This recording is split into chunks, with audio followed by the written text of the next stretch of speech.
So number 2 practice problem for reconstituting powdered medications. So again, we're going to start by reading our question and then underlining what is important to us, because sometimes there's more in our question than what we need.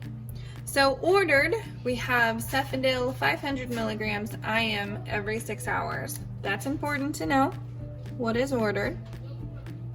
The label reads, for IM use, add 2 milliliters of sterile or bacteriostatic water for injection to each 1 gram vial.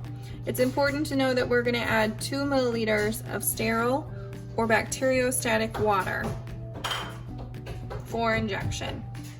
And then each 1.2 milliliter contains 500 milligrams of Cefadil. That's our resulting concentration. It's not always going to say, here's your resulting solution or here's your resulting concentration. Sometimes we have to figure that out.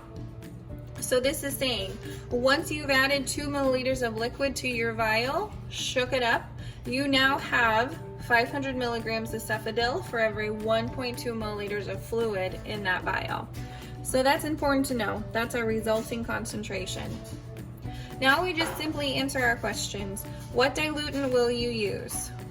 Well, we're going to use sterile or bacteriostatic water.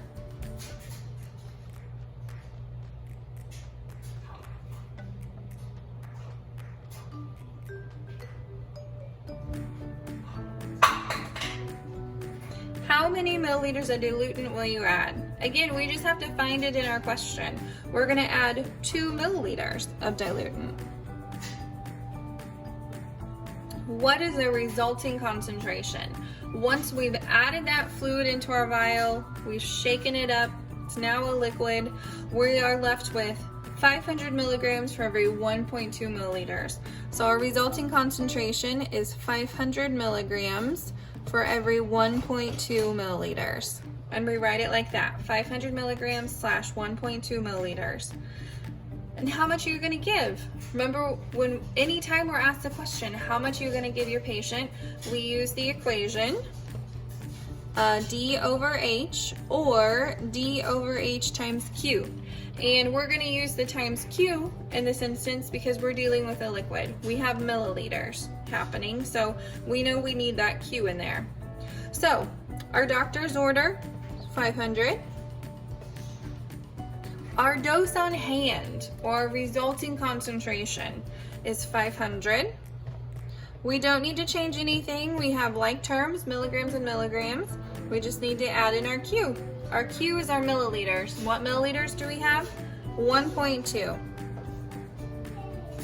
So 500 divided by 500 is 1. 1 times 1.2 is 1.2. Anytime we have our D over H equation, D over H times Q equation, we always label it, always milliliters. So our answer is 1.2 milliliters.